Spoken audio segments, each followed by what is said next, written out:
So what are the things that we had to learn quite quickly in the beginning of our business property journey to get to where we are now? I would say that the first big change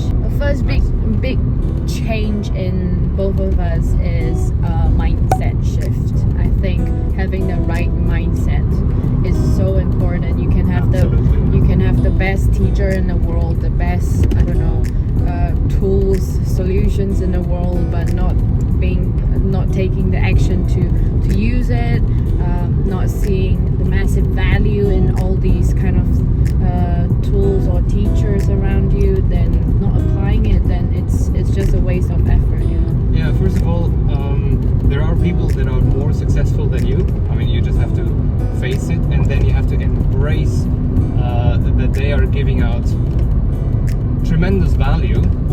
They don't have to give you all that value, but it's up to you as the pupil, as the student, to soak up all that information, and then just have that mindset of applying what they're telling you and then taking action.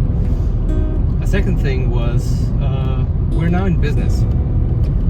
Getting out of the employee mindset of working 9 to 5, getting paid if you're sick or if you produce results, doesn't really matter. I mean, within means, when you're an employee, you still get paid by the business. But when an employee, the minute you're not producing any value or you are not working, you're not getting paid.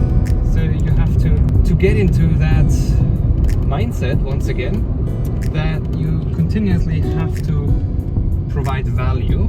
Yeah, you need to think about adding value.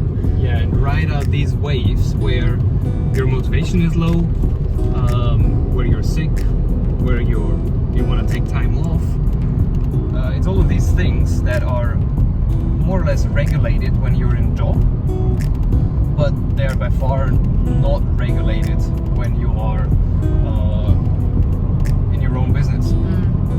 How can you be, such an employee that is constantly adding value to the company, constantly bringing in results and getting promoted up the career ladder? Yeah, you're also thinking about you're getting probably more smarter in the ways that you're achieving works. It's not about working harder and harder, because the minute you fall sick and you cannot keep up that working harder spirit, then it's over. So you have to start thinking about ways where you can leverage other people, their skills, their time, so in case something happens to you, the business still keeps running. Yeah, that is something where we're leveraging softwares that are performing certain things, or other people that have more skills, more knowledge, more time, so that ultimately it doesn't all rely on us, but it relies on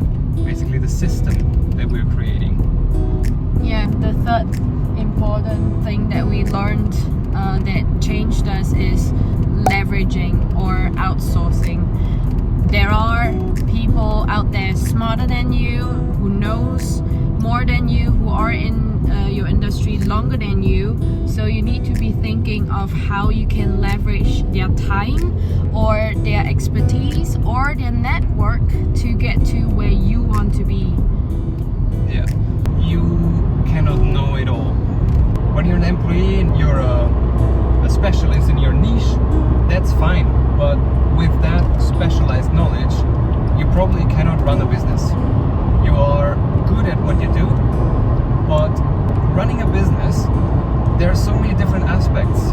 First of all, you need some sort of specialized knowledge, but then you also need all the gears in the gearbox that make it go around. So that is, you need to do the accounting, the tax, the customer acquisition, client retention, all of these things that you're thinking about. Marketing is a big one. It's not just about that one skill, it's about all the other different things around it. And that goes back into the outsourcing bit. There are people more qualified than you, and you should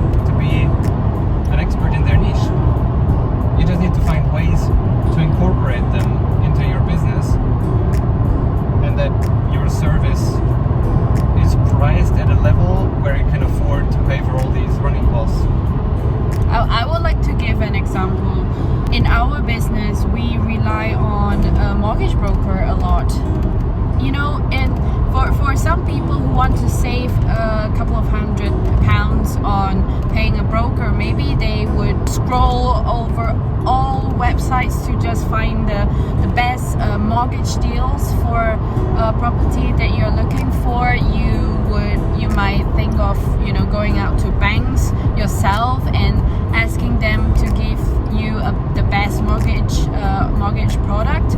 Just think about how much time that is gonna take you, and maybe at the end of the day, the mortgage product that you found for yourself, it might not be the best fit, or might not be the best in the market. So we would rather leverage the time and expertise of a mortgage broker to go out into his networks and find the best mortgage product for us, and we would just happily pay him a couple of £100, and then we get what we want, he gets paid, and it's best of both worlds. 100% agree with that.